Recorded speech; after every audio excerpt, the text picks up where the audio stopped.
Alright, I've never tried loading a VZ58 with stripper clips, so you can all laugh at me. I think this will be fun for everyone.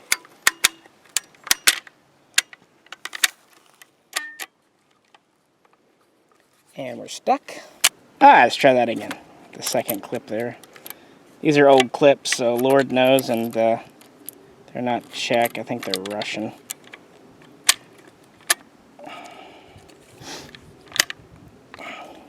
Come on.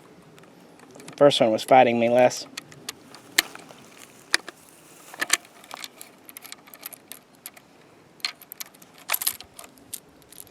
Let me try flipping the clip around. Like I said, never have tried doing this. Yeah, this is fun. I like how the round fell out of the clip itself. That's a sign of a good clip. There we go. Well, hey, it went forward, didn't it?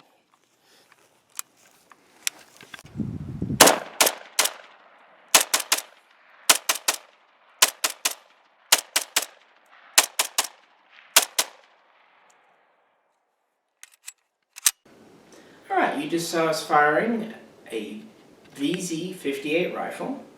This one here. This video is just on the VZ58, often erroneously called the Czech AK-47, which, as you all know by now, it's not. But this has been a gun that I've always really liked. When I was younger, I knew about them, but you couldn't get them. And the only company that was making them in the early 2000s was Ohio Ordnance Works. And they were about $1,500 for a semi-auto kit build at a time when you could get an AK for $250 to $350. So they were pretty high. And then some built over in the Czech Republic by D-Technik, now today Czech Small Arms, started to come in the country around 2007. So real Czech semi-auto VZ58 started to appear about 8 years ago. They've always been imported in very small numbers. They kind of maintain value well. And yeah, just, you know, I have a couple. This is the first one. This is my most recent acquisition. It came from CzechPoint, USA. Very, very good. Small company, but very reputable, honest folks. So check those out if you're not aware of them. But yeah, the VZ58, it went into service in 1959. It replaced the older Czech VZ52 and VZ52-57 self-loading rifles, which were, again, unique designs, and we'll do a video on those one day. It is in no way an AK. It is a short stroke gas piston. It uses a bolt with a falling breech block, not unlike a P38 or a Beretta M92. Obviously the whole top retracts back. You can load it with stripper clips. I'm sure soldiers are much more successful at doing it than I was in the video. Also keep in mind my clips are about 15 years old and been used many times, so you know, I'll blame the clips, why not? I'm not used to it though. Also, it is striker fired rather than hammer fired. It has a machined, milled receiver rather than stamped. Has a 15.4 inch barrel.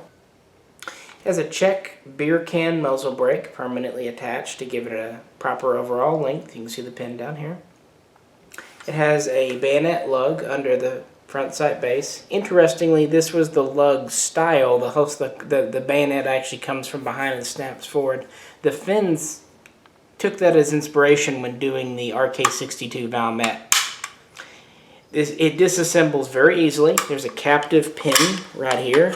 There's your gas system. Just pull it back and off. The bolt's forward, so I can't, but it's easy to get to the piston and easy to take the gas tube off. Just kind of line this up. Let's see if I can get it here where the holes are straight. There's also a secondary pin in the back to take the dust cover off, and then the whole bolt system slides out. Let me get this lined up here. One of those things you can do a lot better when you can't see it. There we go. This back here just pops off. Let's see. There are 2 springs, one for your striker, one for your bolt. And you'll see here the bolt comes back and out. This is your striker, it comes back, slams forward. Here's your bolt. Here's the locking flap here to lock into the gun. As you can see inside, it's a nice machined receiver. Striker system here. But yeah, interestingly, even though it is a milled receiver versus a stamped on an AKM, this gun is a full pound lighter than an AKM. Oh yeah, one more thing you saw in the video, but it has a last round bolt hold open. There is not a manual release, but there is a manual hold open button for cleaning and maintenance and all that. So, you know, unlike in a Kalashnikov, these feed from 30 round mags made of alloy. Basically, when they were designing this, they wanted something smaller and lighter than a Kalashnikov, and also more accurate. Really, the way these are classified, it's a little unclear in the Czech nomenclature of the day if they were considered a submachine gun or an assault rifle. They're kind of a in-between. It is a relatively small, it's quite a light gun, and all in all, just very nice. These were in service and actually still are throughout the 60s and 70s.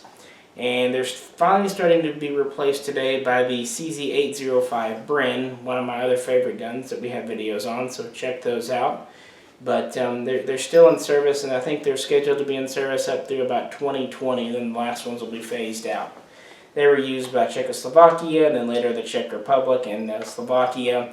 They were also purchased by some nations such as Cuba and several in Africa, and they've seen combat all around the world. They were even used by Allied Czech forces in Afghanistan, and you know, proved very durable, reliable, usual stuff. But that's about it. You know, they're just a unique design. If you've never handled one, do so. Again, these are imported by CzechPoint today. These are all Czech guns.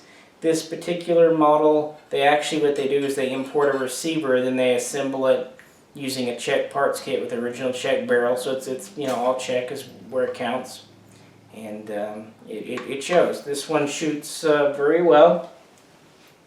Has a perfectly acceptable trigger. Really quite nice for a military gun, and it feeds from standard double stack high capacity alloy type magazines. Pretty much the Vz.58 stayed the same throughout its production run. There are some minor differences, like this one, for example, has the open ear front sight block, and you know, this has what is often called the Bakelite or Slim Jim furniture. The earlier ones made of wood, but you know, a few other small production changes. And this one has the stamped front sling swivel versus the keyring style, but they pretty much stayed the same, and all parts are compatible throughout the years. And yeah, they made over 900,000 of these. And very good guns. So again, if you get a chance to check them out, do so. Well, we'll move on. And while we're at the Vz.58, I just thought I'd show you another one I have here. This is another D-Technik gun. This was imported originally by Century Arms back in 2007 as a thumbnail stock single stack sporter. I have since modified it, as you can see, with the original Czech military side folding stock made of metal.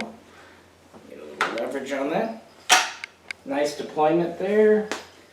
This one has the wood furniture, the earlier style wood furniture. It also has the later style hoop front sight and closed front sight, and the keyring style front swivel. Otherwise though, same gun, same milled receiver, 15-inch barrel. Instead of having the beer can brake, this one just has a nut screwed on and pinned on. It does not have a bayonet lug because this is one of the early ones.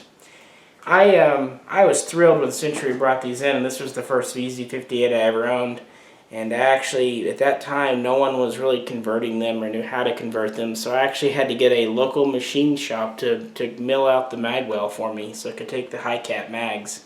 But it all worked out fine, and I've had this one for going on, it'll be 9 years this March, and it's been a very fun little gun, and really drew me to the Vz.58 design initially. So you know, has a little bit of sentimental value, and kind of like the whole wood and steel approach of this gun.